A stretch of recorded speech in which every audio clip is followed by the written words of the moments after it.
welcome to this live. Our topic of discussion will be the metabolic syndrome. So this is an important topic because it has a lot of impact on your overall health. Your waistline might be warning you, but you are not listening. So it is important that you know that your waist circumference might determine a lot in your overall health.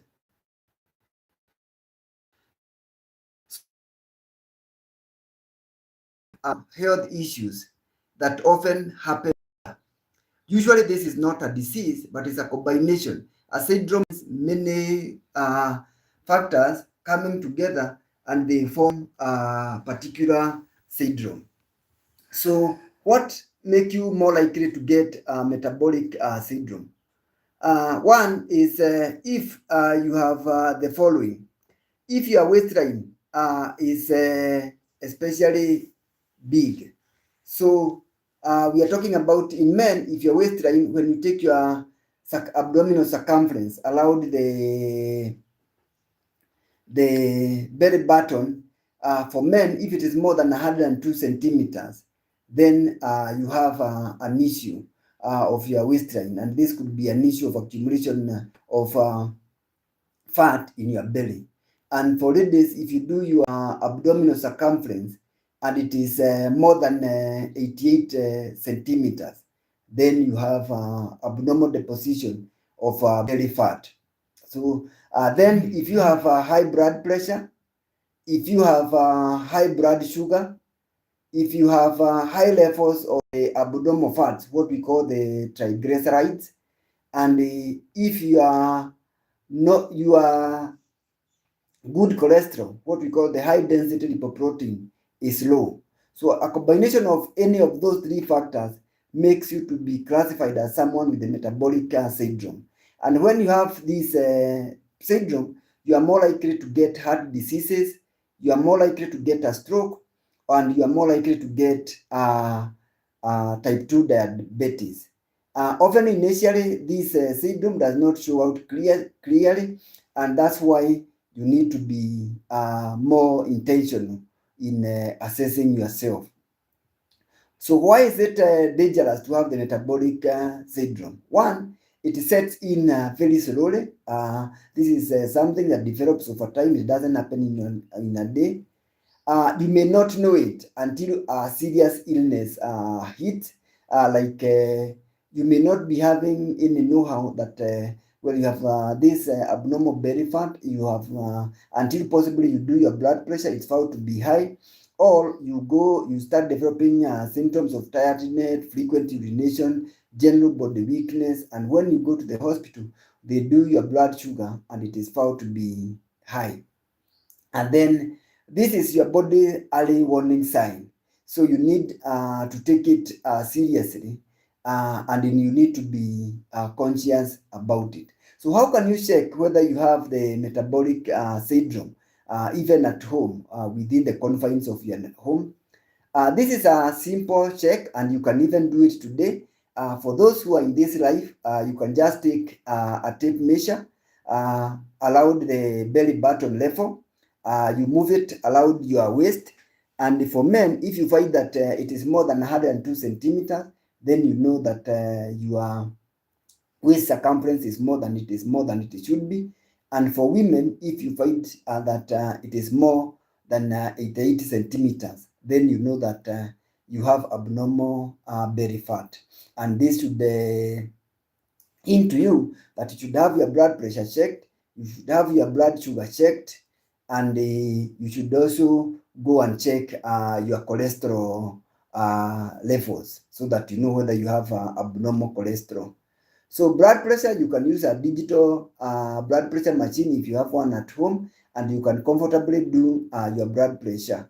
The normal blood pressure, regardless of your sex or age, is if your blood pressure is less than 140/90, then you have normal blood pressure.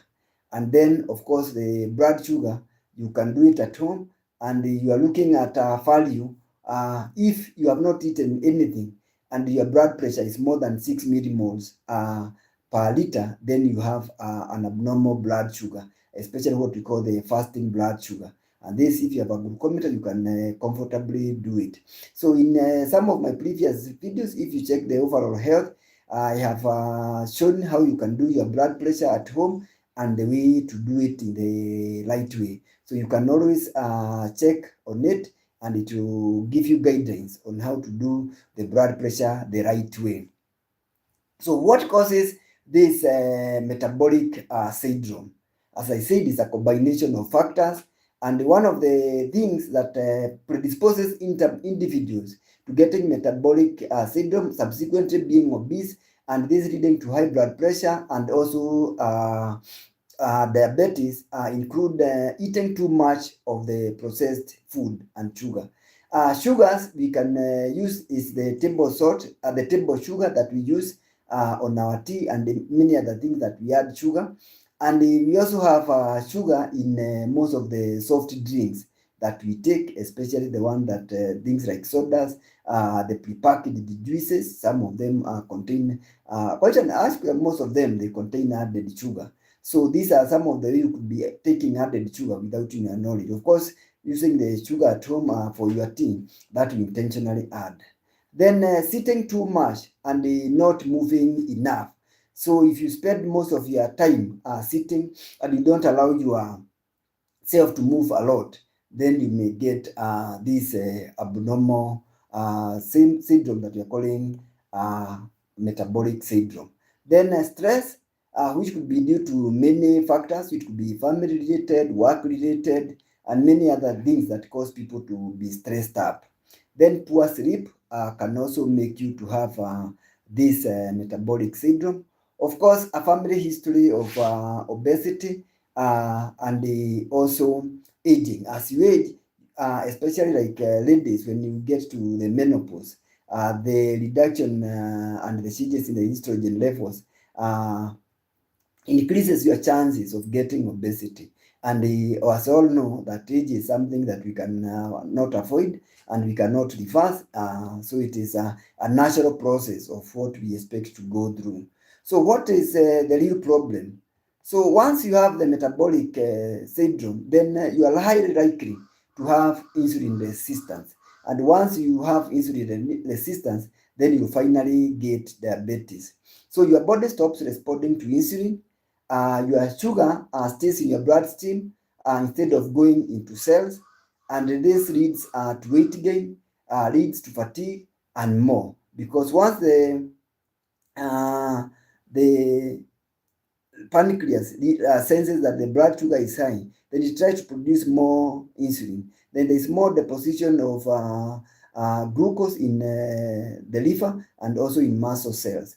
If these are saturated, then it is stored as fat in your belly. And the more production of insulin, then this stimulates the pancreas to produce more insulin. And this feed-forward mechanism is triggered more and more until it reaches a point that the response to the insulin in the liver, in the muscles is poor, and it does not respond, and then your sugar remains high, and then you finally get overt diabetes. So how can you reverse this process? There are ways that you can easily reverse the metabolic syndrome naturally, and this will include one, eating more whole and processed food, especially the carbohydrates. This will slow down the absorption of these foods, and it will slow down that trigger mechanism that stimulates the release of insulin, and this will also help reduce the secretion of insulin, and maintains your blood sugar levels at normal levels. Then use sugar minimally. So avoid adding sugar to your tea and wherever else that you do not really need it, and the avoidance of the soft drinks that are sugar added. Then move your body more daily. So this one you have to be intentional. Sometimes people say, oh, I don't have opportunities for walking, I do not have opportunities for walking. But even in your workplace, if you work for 2 hours, just taking a walk around the block, this could mean a lot for you. If you For example, you need to watch a particular program. Rather than using the remote, just walking to the television and switching it manually or changing it manually, you're increasing your chances of moving around. If you want to take a drink of water, rather than sending for it, if you're in an office, go for it yourself. Take a walk to the water and then you get yourself a refill of the water. If you are riding to your workplace, these days we are using motorcycles, vehicles, and the like. So instead of alighting at the nearest point or letting the motorcycle bring you to the doorsteps of your house or your workplace, you can alight like 10 minutes before where you work or your house, and this will help you walk for 10 minutes. And this is very healthy for you, and it will reduce your chances of getting some of these problem. Then cut back on sugary drinks and snacks. I've talked about that. Then sleep. This is something that people do not usually realize, that sleep has a big impact on your overall health and especially on your weight. If you don't have adequate sleep, then the stress hormone, which is called cortisol, is released, and this stimulates the release of other stress hormones, which increase the insulin secretion, and this stimulates the your body mechanism to try to restore things to order, and this puts you at risk of getting obesity and being overweight. Then manage to learn to manage your stresses in life. It will always be that life will not be a straight line, and so you have to learn how do you cope up with stress. There are things that you can do, like exercise itself is a good remedy for stress. Of course, eating a balanced diet provides you with the energy that you need to cope up with the stressful situation, ensuring adequate sleep, practicing mindfulness, like doing a mental prayer, or yes, a meditation, or journaling, just putting down. And I encourage people that when you have too many things that are not very clear in your life and you do not know what is the best thing to do, just putting the main thing that is bothering you in a paper, and with a pen and a paper on a pen, you see it clearly, and then you can be able to see what is really the big issue. Sometimes we have big issues that we think they are big issues, but when you take it to the smaller problems that you can be able to solve on a daily basis, and you pick one of the things that you are able to do, then you start seeing that, oh, this one, if I break down into small portions, I can be able to solve it one problem at a time. And I remember, like, if, for example, you are jobless, sometimes you may think, what can I do to you? The big picture is you want to get a job, but what are the small things that you can do? Possibly it's just, first of all, writing your CV, then sharing it with people. So you can say, today I'll write my CV. I will share with this person, with this person. To share with this person, possibly you need to call, you need to send it as an email. These are things that you can be able to break down and then get into action, and this will be able to help you relieve some of the stresses. For example, if you are being stressed, for example, because you have realized that you have diabetes, what are the simple things that you can do?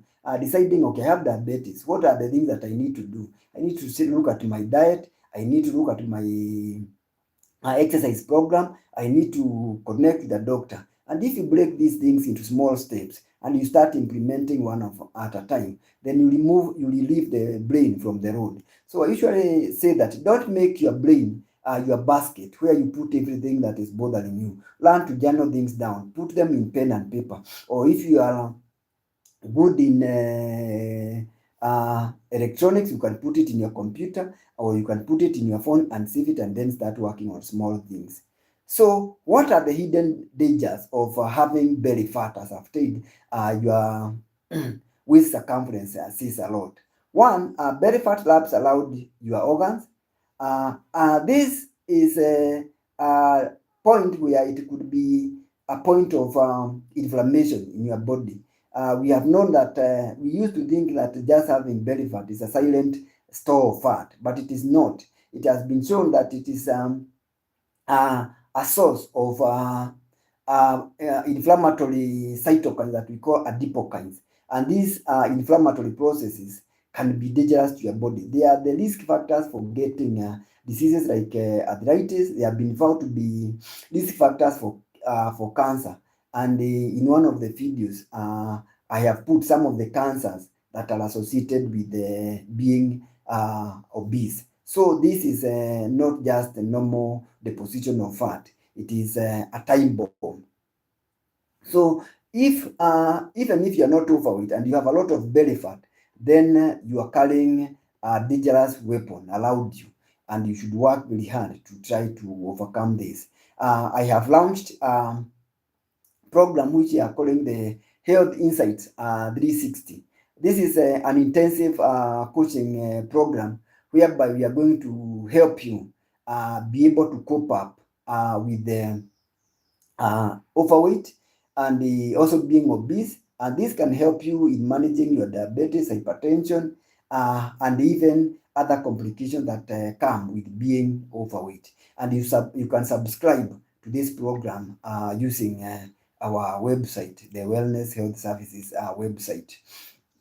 Then why should you be concerned and what should you do? So you should be concerned if you have a big waist, if you have a family history of diabetes, if you have a family history of cancers, if you have high blood pressure or you have elevated sugar, and remember that even people who look smaller bodied, they can have the metabolic syndrome. So it is taking action, making sure you check your blood pressure, take your blood sugar. You can do your waist circumference at home, and then going for a cholesterol checkup. And many of the healthy institutions, you can have your lipid profile checked. And if you are within Machakos and it is environment, you can always pop in at where the Wellness Health Services Medical Center in Machakos town and have your lipid profile checked and even your blood sugar. And you will also get doctor-led advice on what you can do to maintain your health better. So remember that metabolic syndrome is an indicator that all is not well, and you need to take action so that you maintain your health.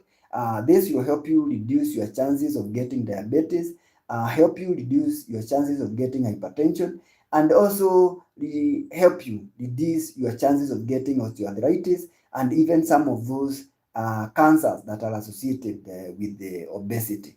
So I welcome any question or any comments. Also remember to follow us on the Overall Health YouTube channel.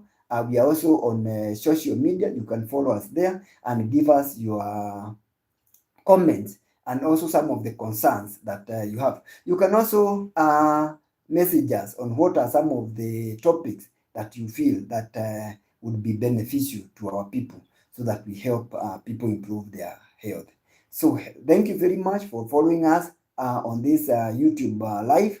If you have questions, I would gladly answer them, and I'm looking forward to working more closely with you as we build our healthy together.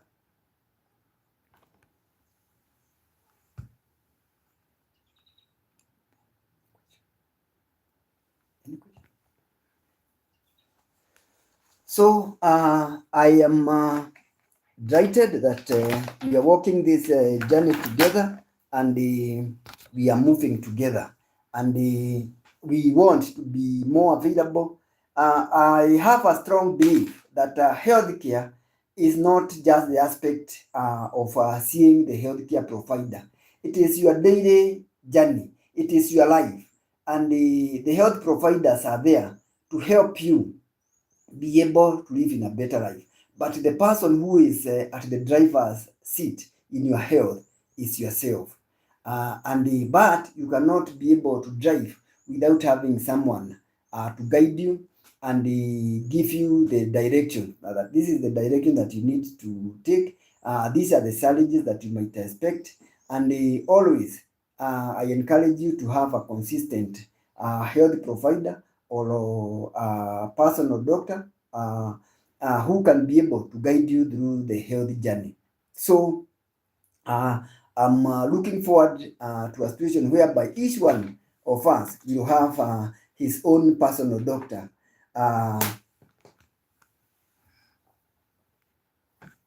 So someone has asked, what makes someone to forcefully get burnout? Oh, is it bloating or burnout? Hmm? Oh, what makes someone to forcefully clear throat frequently? What makes someone to forcefully clear his throat frequently?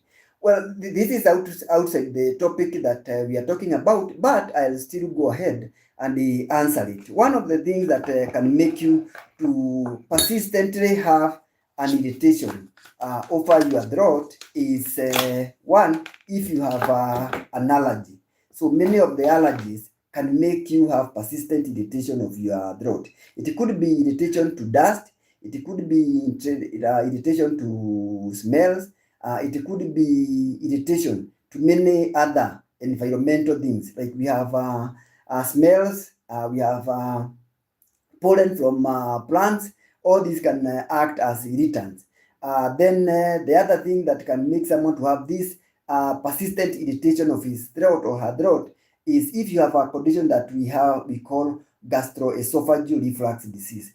Gastroesophageal reflux disease is there is a problem. Food moves from the mouth through the gullet or what we call the esophagus to the stomach. If the joining point of the esophagus and the stomach it is not very firm enough, then you have food reflux towards your esophagus and it will come to your throat. And when you wake up in the morning, you feel irritated over your throat. So this could be one of the causes of persistent throat irritation. And how do you deal with this? One is eating your meals early so that you give yourself time for food to be digested. Don't eat and immediately go to bed. This acts as a good stimulant for this reflux disease.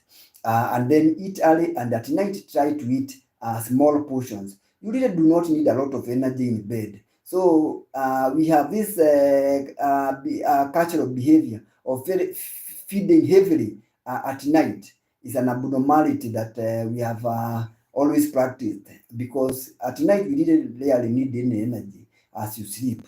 So when you need energy is during the day so you can have a good breakfast, a good lunch. But take a small supper or dinner, take it early, and this will prevent you having that persistent irritation of your throat. Then the other thing that can make someone also have that persistent irritation of the throat is if you lack adequate sleep. Lack of adequate sleep makes you release some factors we call antihistamines, and this causes you to have persistent irritation of their throat. Then there are people who have a condition that we have persistent postnasal drip. The nose, the back part of your throat, of your nose, you can have persistent mucus secretion, and this causes persistent irritation of your throat. So for you to be able to know what is causing this persistent throat irritation, then you need to know the timing. You need to know what are the times that you have. Is it during the morning? Is it at night? Is it during the day? And if you sometimes just taking small remedies, like I would take just taking some hot water or taking some hot water with ginger or lemon helps clear that to go away. If you have persistent postnasal drip, then you may need to see a health provider who will help you to treat the problem, and that should solve it.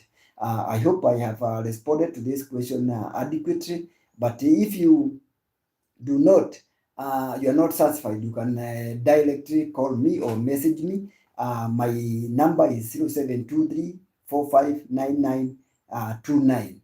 You can always get in touch with me, or you can always email me or WhatsApp me. My email is drjderitu@gmail.com, and then we can respond to any further queries that you might be having. So I like this interaction, and remember that we are talking about metabolic syndrome.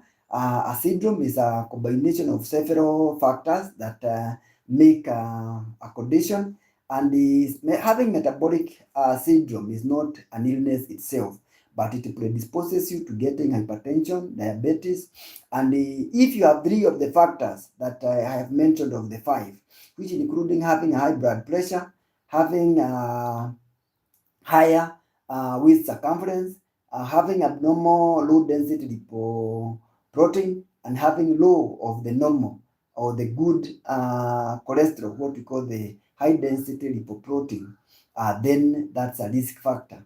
Or if you have three of those factors, then you have metabolic syndrome. And if you have metabolic syndrome, then you are at risk of getting diabetes, hypertension, obesity. And if you have obesity, it puts you at risk of getting very many conditions like diabetes, hypertension, and even some conditions like osteoarthritis, obstruction, sleep apnea, and even some of the cancers. There is a poster that I have posted in my social media channels about some of the cancers that are associated with obesity. So you can check there. You can also check our YouTube channel, The Overall Health.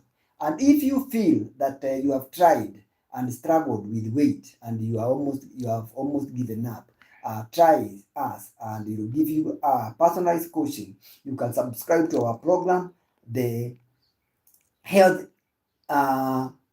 Insight 360 program, which will help you lose weight. If you have diabetes and possibly it is more likely of type 2 diabetes, we can work together and see whether we can reverse the condition and also be able to improve your emotional and well-being through diet and exercises and the simple